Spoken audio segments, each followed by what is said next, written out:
हम अपने classic tradition से उठ के कुछ नया आज हमने नया कुछ कोशिश किया, काफ़ी बढ़िया था ये। चलिए हम अपनी यात्रा को आगे बढ़ाते हैं। और पहले मैं कुछ एक शायरी करना चाहूँगा। मुझे सींचा है इस धरा ने, मुझे सींचा है इस धरा ने, धरा मेरी शान है, भले मजहब हो कोई पहले हिंदुस्तान है, पहले हिंदुस्तान है।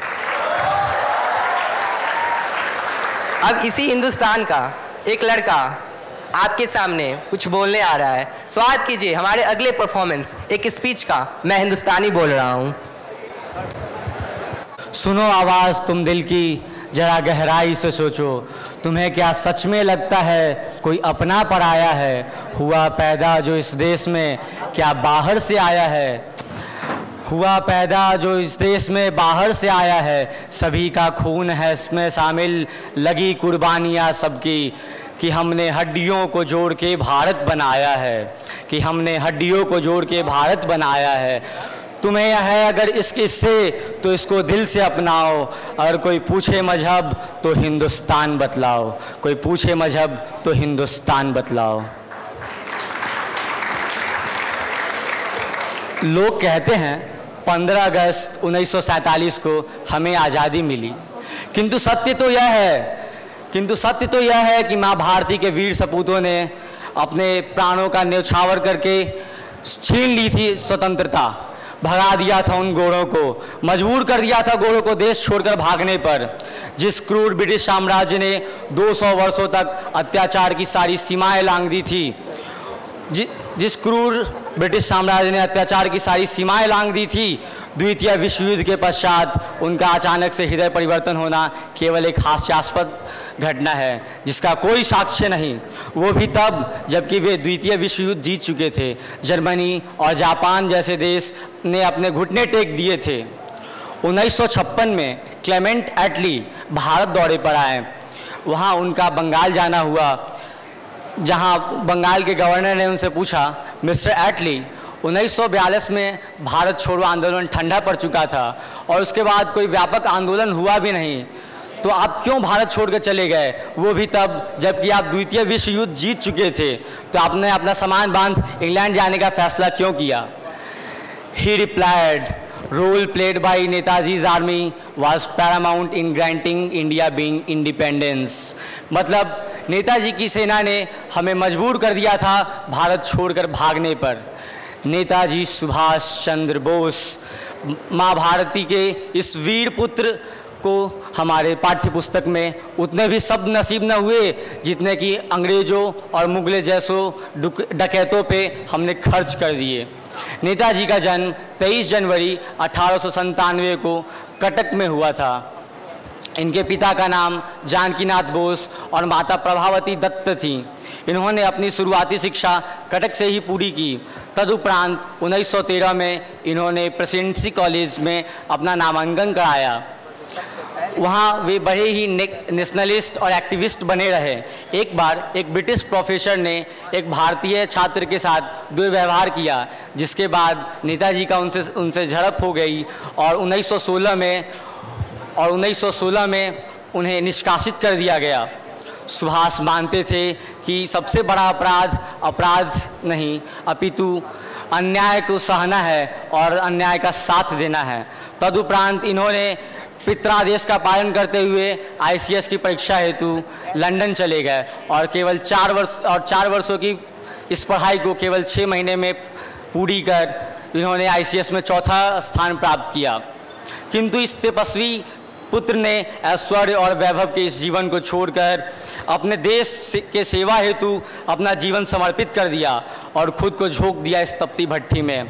त्यागपत्र देकर कह दिया अपने पिता से कि ब्रिटिश राज और भारत की सेवा एक साथ नहीं की जा सकती। जिंदगी हवन है वतन के लिए, सास का श्वसन है वतन के लिए, और कह गई फांसियों में फंसी गर्दनें, ये हमारा नमन है वतन के लिए। चूँकि कांग्रेस उस समय एक व्यापक पार्टी बन चुका था, नेताजी ने भी कांग्रेस में शामिल होने का फैसला लिया और 1930 में लाहौर अधिवेशन में उन्होंने पूर्ण स्वराज का झंडोत्तोलन कर दिया। वर्ष था 1939। विश्व युद्ध शुरू हो चुका था।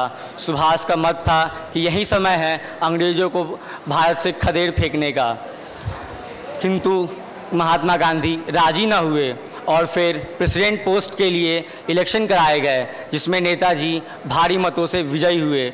किंतु गांधी जी के कहने पर उन्होंने एकलव्य धर्म का पालन करते हुए त्यागपत्र दे दिया। गांधी जी ने कहा, यदि तुम अपने रास्ते से स्वतंत्रता दिला पाए तो मैं पहला व्यक्ति होऊंगा जो तुम्हारा पीठ थपथपाने आऊँगा। बंगाल के शेर को अंग्रेज़ों ने कई बार प्रयास किए कैद करने का, किंतु प्रत्येक बार इस शेर ने अंग्रेज़ों के आंखों में धूल झोंक बाहर निकलने में सफल रहे। 1941 में जब 11वीं बार इन्हें जेल में डाला गया भड़काऊ भाषण के जुर्म में, तो कोई रास्ता न सूझने पर इन्होंने आमरण अनशन करने का फैसला किया और मजबूरन ब्रिटिश सरकार को इन्हें अब इनके ही घर में नज़रबंद करना पड़ा। परंतु यह शेर ब्रिटिश सरकार के आंखों में धूल झोंक कर निकल गया। इन्होंने सोचा यदि वे भारत में रहें तो ब्रिटिश फिर किसी न किसी माध्यम से इन्हें जेल में रख देगी और इनका जीवन जेल में ही गुजर जाएगा। इसलिए इन्होंने योजना बनाई और पठान का वेश बनाकर काबुल चले गए। कृतम में दक्षिणे हस्ते जयो में सव्याहित। वे जानते थे यदि वे सीधे हाथ से कर्म करेंगे तो उनके बाएं हाथ में उसका फल अवश्य होगा। वे कर्मयोग के सिद्धांत पर बढ़ते चले गए। किसी तरह वह इटली पहुँचे, वहाँ से जर्मनी, जहाँ उन्हें बड़ी कठिनाई से हिटलर से मिलने दिया गया। हिटलर सुभाष जी से बड़ा प्रभावित हुआ और उनकी मदद करने को तैयार हो गया। वे हिटलर के नस्ल भेद के सिद्धांत का समर्थन नहीं करते थे, किंतु उन्होंने कहा यदि भारत को स्वतंत्र कराने के लिए शैतान से ही मुझे हाथ मिलाना पड़े तो मैं उसका समर्थन करूंगा, मैं उसका स्वागत करूंगा। He was ready to deal with a daemon.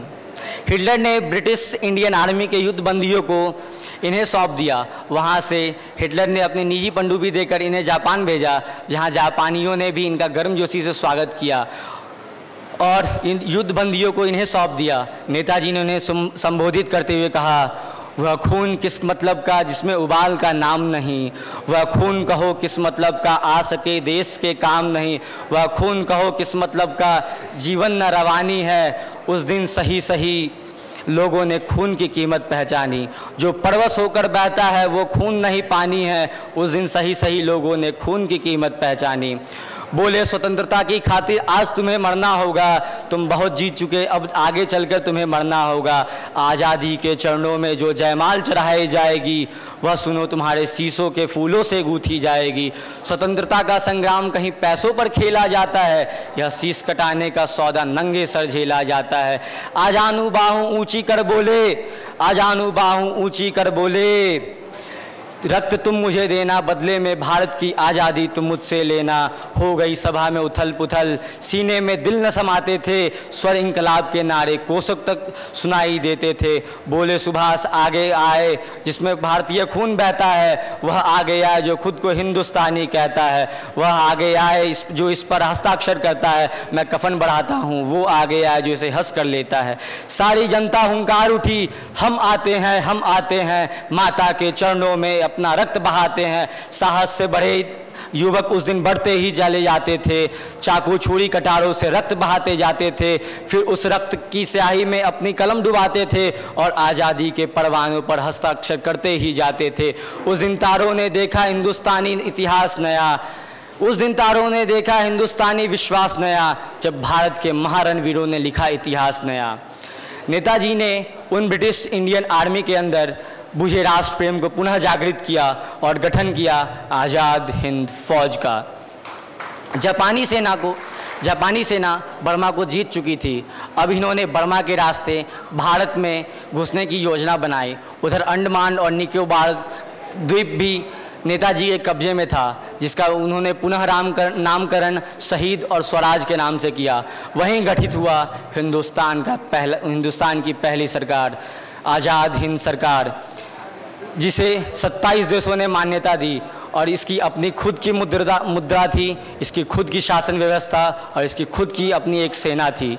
सरकार का मुख्य केंद्र सिंगापुर में रखा गया। नेताजी ने दिल्ली चलो के आगाज़ के साथ मणिपुर में अपना परचम बुलंद किया। वक्त था 1945 का, जब जापान की हालत ख़राब हो रही थी, हौसले पस्त हो चुके थे, सारी रसद पानी खत्म होने लगी थी, सारी योजना चौपट हो चुकी थी। तभी अमेरिका ने जापान के 2 शहर हिरोशिमा और नागासाकी पे परमाणु बम गिरा दिए। हिंदुस्तान को देखकर नेताजी को बहुत दुख हुआ। जापानियों ने अपने घुटने टेक दिए थे, किंतु नेताजी दुखी नहीं हुए, उन्होंने हार नहीं मानी और वे सोवियत यूनियन से मदद लेने निकल पड़े। अकस्मात उनका विमान दुर्घटनाग्रस्त हो गया और वे दुर्घटनाग्रस्त में मारे गए, ऐसा लोग मानते हैं, किंतु सत्य अभी भी सबके सामने नहीं आया है। भारत माता भी उस दिन रोई थी, उसने अपनी ज्वलंत मणि उस दिन खोई थी। फिर अंग्रेज़ों ने आज़ाद हिंद फौज के प्रमुख अधिकारियों जैसे शाहनवाज हुसैन, गुरबख्श सिंह भिल्लो, पीके सहगल को कड़ी यातनाएं देनी शुरू की। पूरे भारत को दिखाना चाहा कि जो बगावत करेगा उसके साथ यही किया जाएगा, परंतु अंग्रेज़ों का यह चाल उल्टा पड़ गया और जनता उठ खड़ी हुई। सारे भारत की एक ही आवाज़, भिल्लो, सहगल, शाहनवाज। यह आक्रोश British royal navy, royal air force एवं इंडियन आर्मी में भी साफ साफ दिखने लगा। अंग्रेज़ों ने अपनी सेना दुनिया भर में बिखेर रखा था। उस समय भारत में मात्र 40,000 ब्रिटिश सैनिक थे और भारतीय सैनिक 25 लाख। परिस्थितियों को हाथ से निकलता देख ब्रिटिश शासन ने स्वयं ही भारत छोड़ने का फैसला कर लिया। उन्हें अनुभूति हो चुकी थी कि नेताजी द्वारा लगाई हुई चिंगारी अब ज्वाला का रूप धारण कर लिया है और यदि वे न गए तो वे इसी ज्वाला में भस्म हो जाएंगे। दरिया तेरी खैर नहीं, बूंदों ने बगावत कर दी है, नादान न समझ इनको, लहरों ने बगावत कर दी है। हम परवाने हैं मौत समा, मरने से हमको खौफ कहाँ। ऐ तलवार तुझे झुकना होगा, गर्दन ने बगावत कर दी है। फावड़े और हल राजदंड बनने को है, खुसरता सोना श्रृंगार सजाती है। दो राह समय के रथ घर घर नाद सुनो, सिंहासन खाली करो कि जनता भी आती है। अब मैं अपने भाषण को एक विप्लव गीत के साथ समाप्त करना चाहूँगा। त्याग तपस्या तपोभूमि, त्याग तपस्या तपोभूमि का वासी पूछ रहा हूँ मैं, डमरू की डमडम वाला कैलाशी पूछ रहा हूँ मैं। हसशुमी वीरों ने वो फांसी पूछ रहा हूँ मैं। हरिद्वार मथुरा वृंदावन काशी पूछ रहा हूँ मैं। हरिद्वार वृंदावन मथुरा काशी पूछ रहा हूँ मैं। दुनिया जहाँ की सोच से आगे बढ़कर पूछ रहा हूँ मैं। अंतर्द्वंद विचारों से लड़कर पूछ रहा हूँ मैं। दहशतगर्दों की छाती पर चढ़कर पूछ रहा हूँ मैं। इतिहासकार और सिंहासन से लड़कर पूछ रहा हूँ मैं।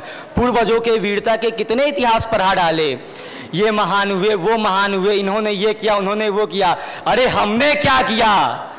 पूर्वजों के वीरता के कितने इतिहास पढ़ा डाले, सुन सुन आती हंसी इतने उपहास पढ़ा डाले। मैंने इतिहासों के अंदर कितने महान सुने, कई राणा महाराणा और कितने चौहान सुने। सूरज की सारी किरणें भारत से होकर जाती थी, सुना यहाँ तक कि दुनिया आर्यवर्त कहलाती थी। संत महात्मा और वीरों से ही मेरे देश का नाम रहा, अरे फिर भी क्यों मेरा भारत 1200 वर्षों गुलाम रहा। संत महात्मा और वीरों से ही मेरे देश का नाम रहा, अरे फिर भी क्यों मेरा भारत 1200 वर्षों गुलाम रहा। यहाँ पन्ना सी तरुणाई थी, फिर भी ये देश गुलाम रहा। यहाँ लक्ष्मीबाई थी, फिर भी ये देश गुलाम रहा। यहाँ पन्ना सी तरुणाई थी, फिर भी ये देश गुलाम रहा। यहाँ लक्ष्मीबाई थी, फिर भी ये देश गुलाम रहा। क्या चाणक्य की कूटनीति बिल्कुल भी काम नहीं आई? क्या गंगा यमुना जैसी नदियाँ रौद्र रूप न दिखलाई? इतिहासों के पृष्ठों में पृथ्वीराज मतवाला है, चेतक वाले महाराणा का 1 कुंटल का भाला है। दोनों हाथों से कर्मवती रानी तलवार चलाती थी, इज्जत हेतु रानी पद्मिनी जौहर में जुल जाती थी। भारत माँ का सीना उस दिन गर्व से फूल गया, 19 वर्ष का खुदीराम जब हंसकर फांसी पर झूल गया। भारत माँ का सीना उस दिन गर्व से फूल गया जब 19 वर्ष का खुदीराम हंसते हंसते फांसी पर झूल गया। अरे बच्चों ने बचपन दे डाला, वीरों ने जवानी दी। अरे दाग गुलामी का अब भी है, माओ ने कुर्बानी दी। निशक संदेह नहीं, बिल्कुल भारत वीरों की धरती है। गंगा यमुना जैसी नदियाँ इसकी आरती करती है। इतिहासों में सच लिखा है, राणा या चौहान हुए, घास फूस खा देश बचाया, कितने महान हुए। देखो देखो देखो देखो भारत के नक्शे पर बारूदों के ढेर पड़े हैं। विपदाओं से हमने क्या सीखा, हम जहां खड़े थे वहीं खड़े हैं। चंदन जैसी ये माटी, चंदन जैसी ये माटी फिर से खतरे में डाल रहे हैं। अरे आस्तीन के अंदर हम कितने सांपों को पाल रहे हैं। न हारे दुश्मन से हम, न हारे दुश्मन से हम, न फांसी फंदों से हारे हैं। अरे हम तो घोर अहिंसक घर के जय चंदों से हारे हैं। पहली बार आर्यवर्त को उस दिन ज़्यादा शोक मिला, आर्यवर्त की पहली गलती, पहली बार आर्यवर्त को उस दिन ज़्यादा शोक मिला शस्त्र फेंककर, जिस दिन यहाँ बना अहिंसक अशोक बना। रक्त देखकर अगर दया उस दिन उसका हृदय पिघलाती ना, सच कहता हूँ 17,000 की सेना अरब से आती ना। 4 औरत की कीमत 1 दिनार न लगते, नंगी माँ बहनों के मीना बाजार न लगते। दुनिया जूझ रही जिससे ये शोर शराबा न होता, मजहबी नाम से इस दुनिया में खून खराबा न होता। आतंकवाद की मुझे बताओ असली देन कहाँ से है, बगदादी हाफिज सैयद लाउद लादेन का, बगदादी हाफिज सैयद लाउद लादेन कहाँ से है। इतिहासों को मत झुटलाओ, इतिहासों को मत झुटलाओ, कथा कहानी किससे थे। अरे आतंकी जहां पलते हैं वो भी भारत के हिस्से थे। और इस भीषण खून खराबे में दुनिया ने क्या क्या खोया है प्रत्यक्ष सही, पर आतंकवाद का बीज हमने ही बोया है। अरे इस भीषण खून खराबे में दुनिया ने क्या क्या खोया है प्रत्यक्ष सही, पर आतंकवाद का बीज हमने ही बोया है। बने राम हर नर, नारी रानी झांसी हो, देशद्रोह और गद्दारी की सजा देश में केवल फांसी हो। पूर्वजों से हुई गलतियां अगर तुम भी दोहराओगे, सच कहता हूं देशवासियों नक्शे से मिट जाओगे। संसारी सब सुने सूरमा, सबसे साहसी शेर सुने, मजबूत सुने मर्द सुने, जो बनता हो वो दिलेर सुने।